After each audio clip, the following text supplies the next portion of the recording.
this next song, I'm relatively certain that YouTube will not catch me for this. And, see, if it's even on here.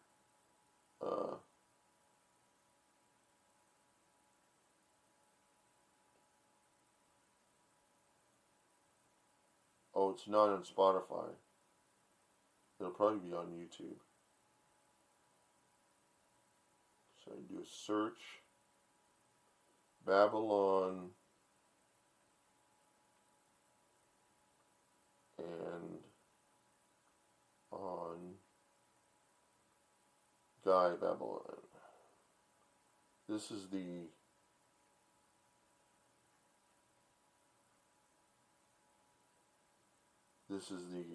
keyboardist.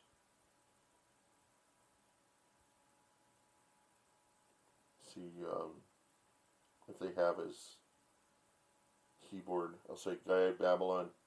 Guy Babylon keyboard magazine. Search. Here it is, Babylon Blue. This is what it was called. Listen to this. Felix? Yes. I heard you haven't seen your brother in a while. Today we help bring family together.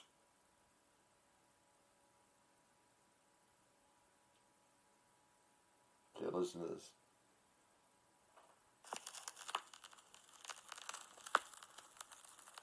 This is a record that would go in a magazine. This is Guy Babylon. He's one of Elton John's keyboardists. He died some years back, and he did this on a synclavier, the same synthesizer that was used on that Level 42 album I talked about earlier. A really good song. This is his demo tape. This won him Keyboard Magazine a contest on Keyboard Magazine. Guy's foot in the door.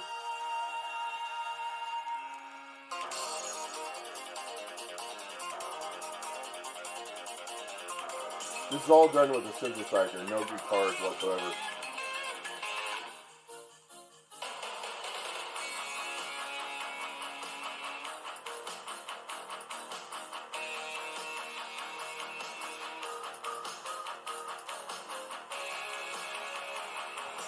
I'm pretty sure it was done with all those keyboards.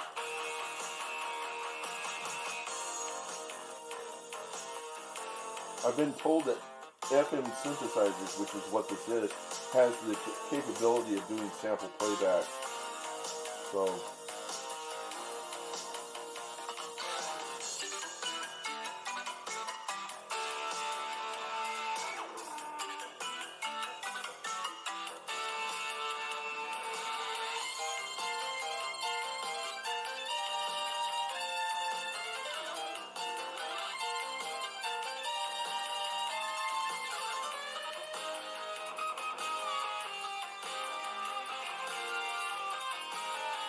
I think this was in the 86 or 85 Keyboard Magazine. When I got it, I just kept playing it over and over again because I was so impressed by it.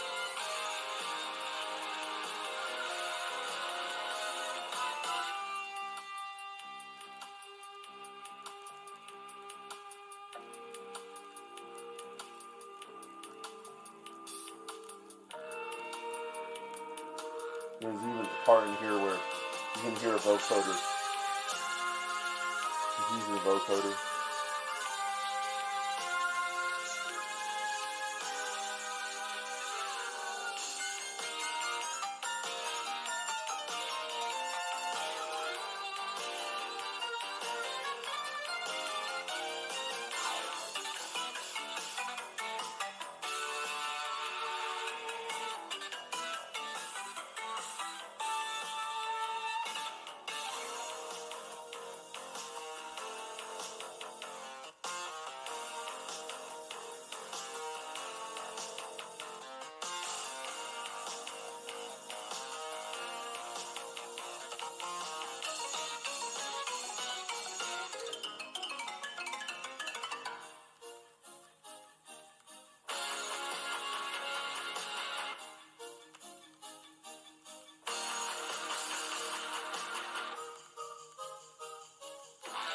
one guy. I mean, John Homer can't even hold a candle to this guy.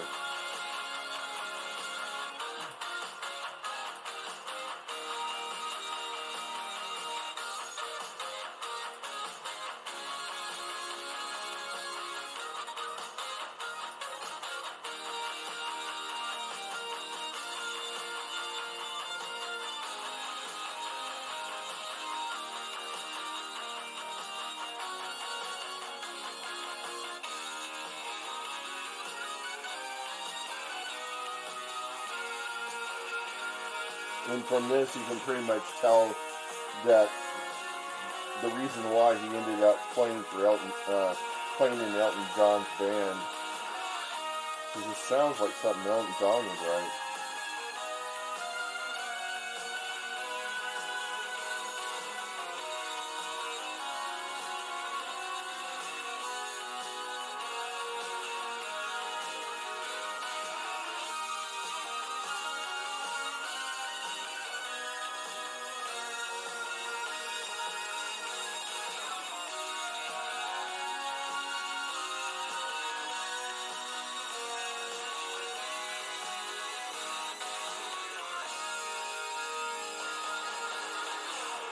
Can you imagine what the contenders for, what all the other guys that had put in their keyboard, put in their demo tapes, what they would had to have played? I mean, how far a gap between what they were submitting and what he was putting in. You know, I can't imagine anybody being able to touch that with a 10-foot pole. I surely couldn't do anything like that. The best music that I've ever produced,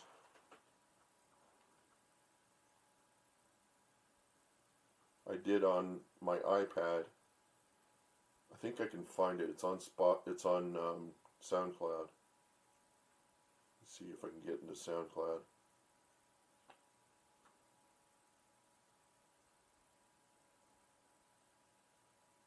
I also got photos on Flickr. If you look up my name on Flickr, you'll find my stereo photos that I made with Olympuses. Sign in with my Facebook. I think that's how I got in there. Continue. Okay. Yeah, it should go straight to mine. Recently played IMS 20 app. I wanted to see what other people did with the IMS 20, because I made a song with it. It's basically an analog. So, will it show me my music? It shows everybody else's home. Library. My submissions? They don't have my submissions in here.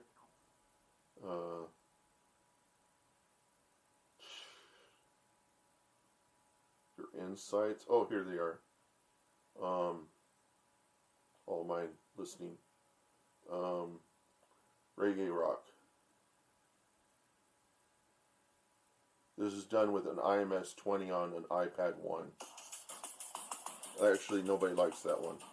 They like the reggae rock.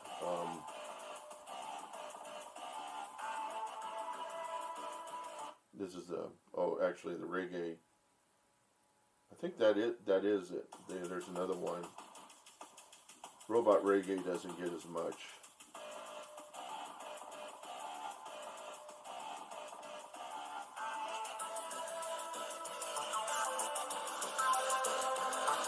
I did this on an IMS 20 app on the iPad 1. I sat in a Starbucks one day for the entire day figuring out this analog synthesizer, and it had an analog sequencer which had I computed about a 4096 note memory, but you could only get like about 64 notes out for each track or something. And so you could place tracks forward, backwards. You could reuse a track if you could get it to play backwards or playing random notes. And I did that with, there's random notes right there.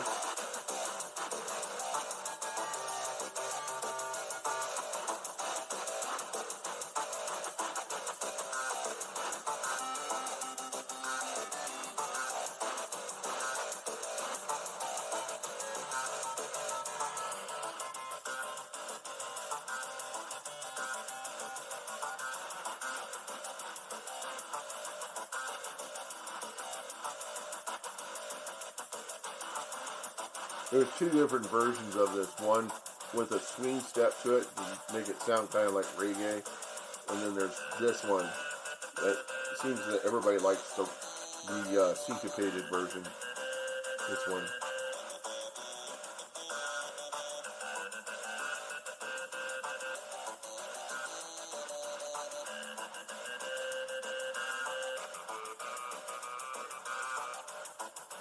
And those are what are called formative filters. They make vowel-like sounds, human sounds.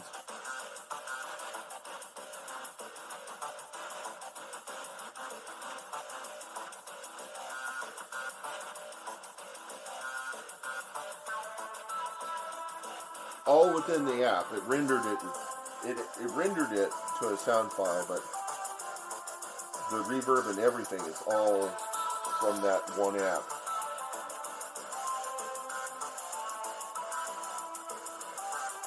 And it's an analog synthesizer simulator.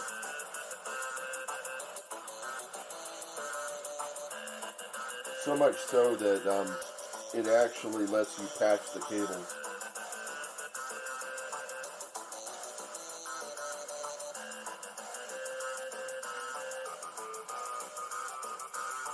You do funky stuff like you could have the sequencer driving the VCO or the VCF or the VCA or,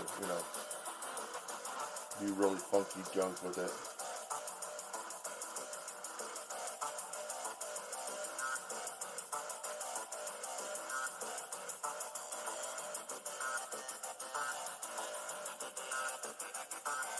There's some messing around with the filter.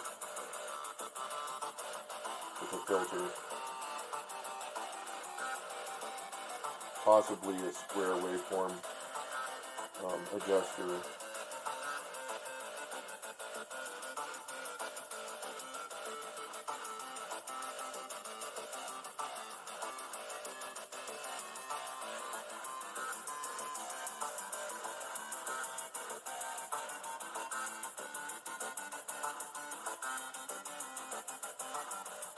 Most of the songs that I create are really just experimental. I would like to create full music, but these sequencers they have these days are really aimed at musicians that are willing to use a sequencer. And what I would prefer to have is a sequencer where you arrange the parts in 2 dimensions, like in a map. And not as a matrix. I think the matrix is still way too simplistic, way too complicated.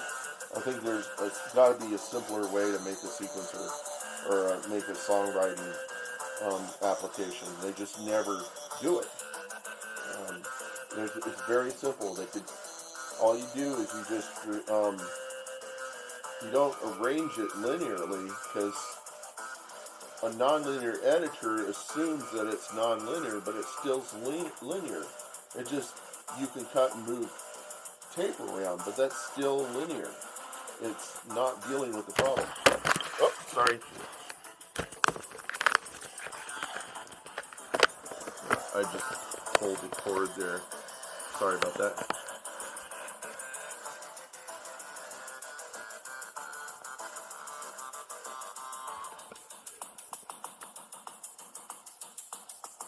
Goes.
This is the end of the song.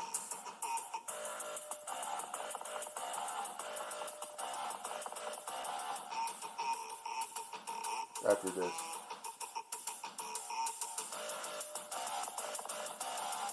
Or after this.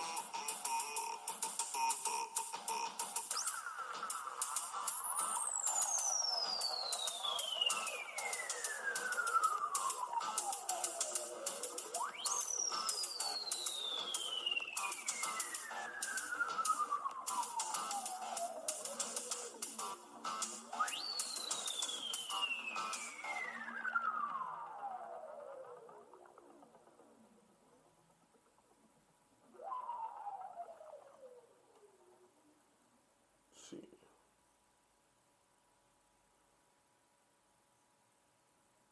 See. Oh.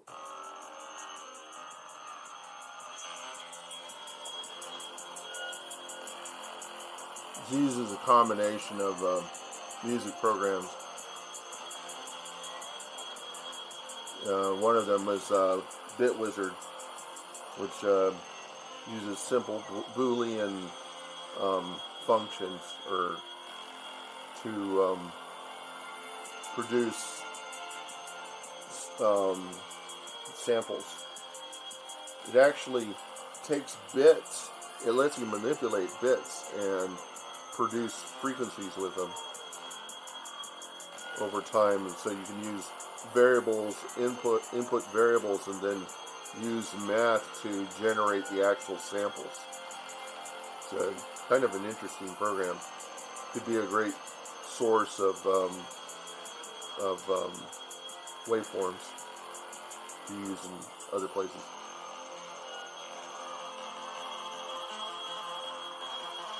That is math.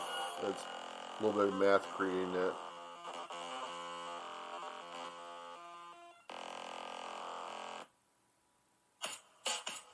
This one's called Dance to the Code Bugs.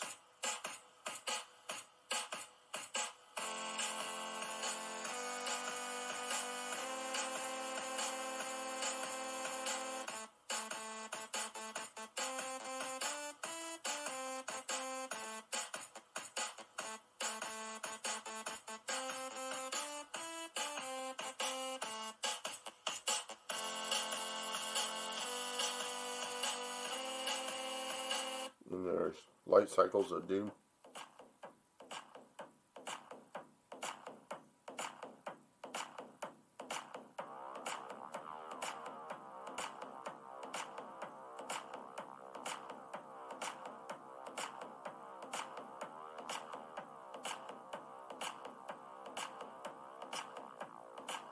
What was it? Halls of Bot Temptation.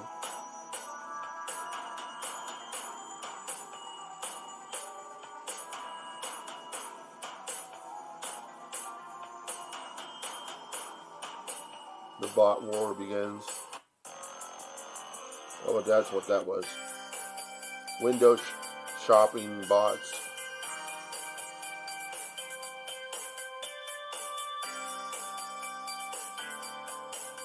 This is created with a program called iSequence.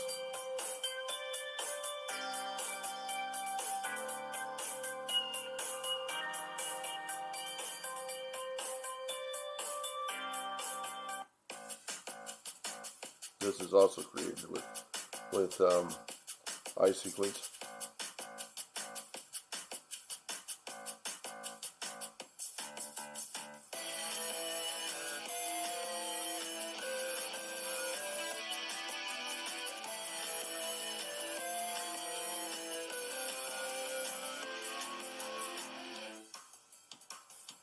And then with this one, I broke it down so people could reuse the tracks.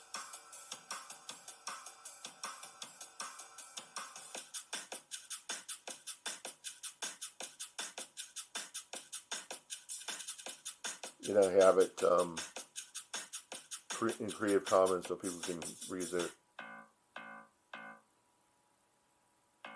And the guitar was done with something called OMG guitar on the iPad,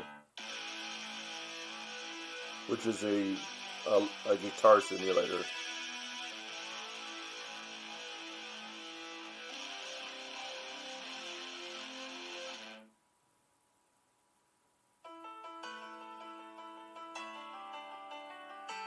I think this was done with GarageBand.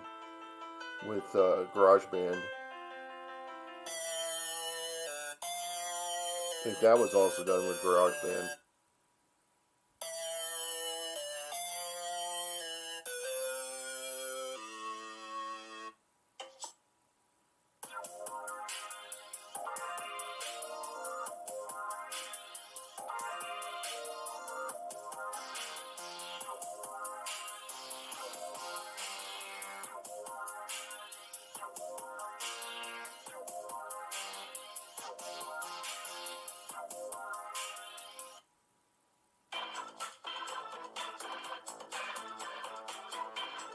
That's in GarageBand.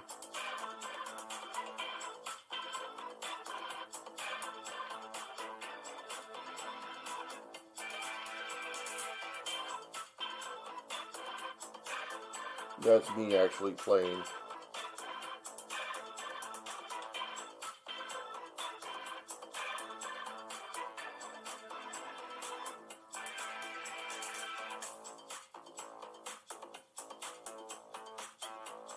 Let's see this.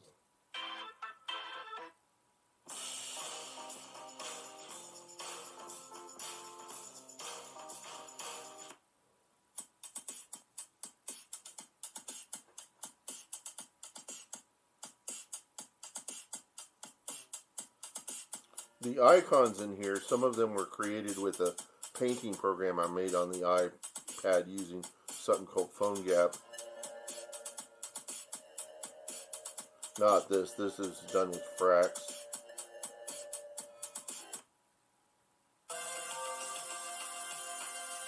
Sounds like something from a Don Henley. Sounds like Sunset Grill. Down at the Sunset Grill, you know. Let's go down to the Sunset Grill.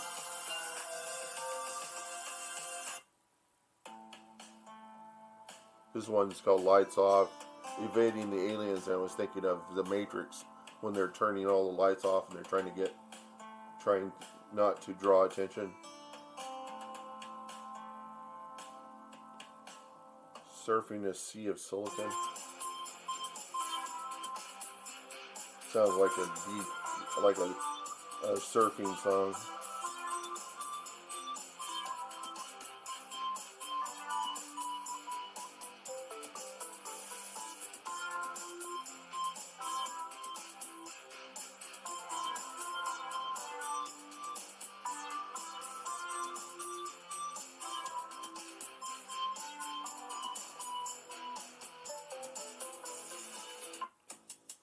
This is called 12-beat attempt at a Donald Fagen tune. Or trying to sound like Donald Fagen, I guess. That's what I thought it ended up being.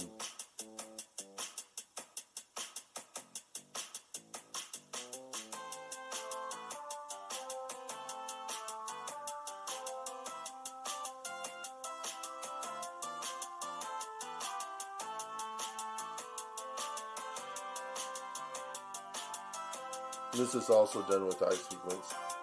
I did a lot of them with iSequence.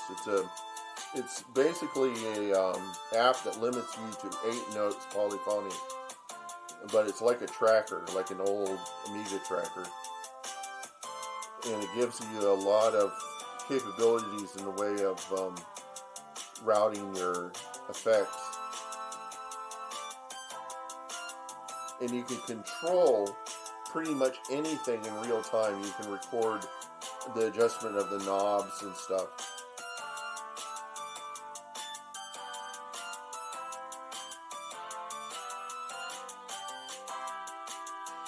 Like you can control the amount of echo or reverb. You can control the phase of the flinger or whatever. It gives you all that control. Filters.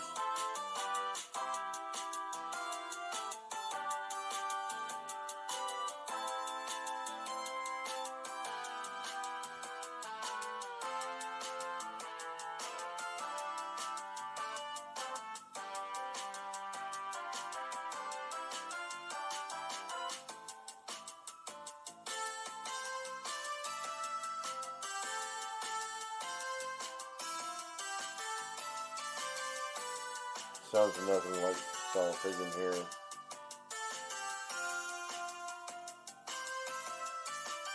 And it just gets worse.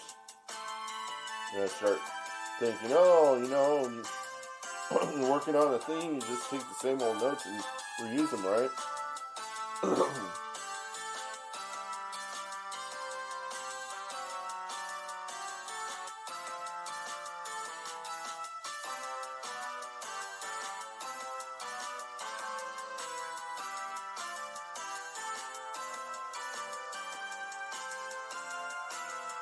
I'm like, oh crap, where the heck do I go from here?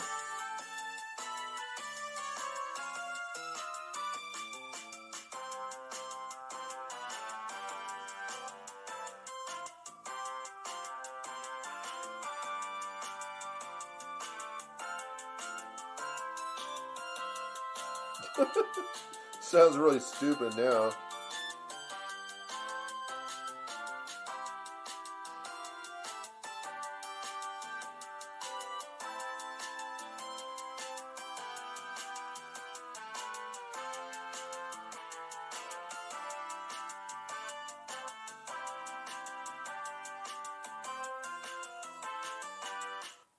Okay. This was created with Cakewalk, like 5 on a Windows 95 machine. Just me recording my voice. Messing around with filters.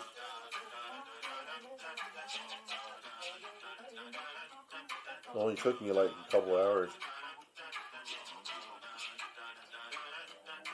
I'd like to know how I did this.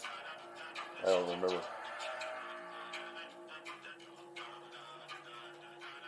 Sounds like something out of a Queen song.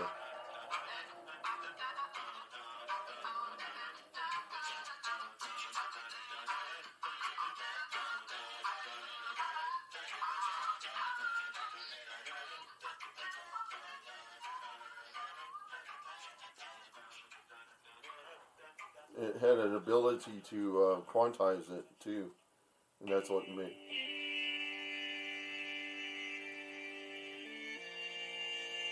Me playing around with a vocoder.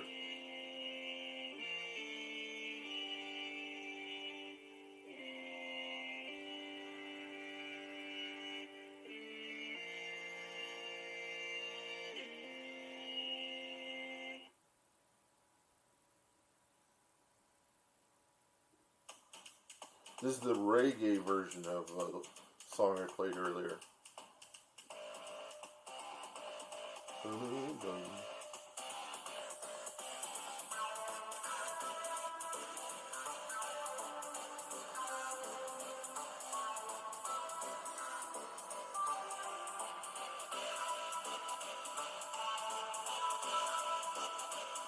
So anyhow,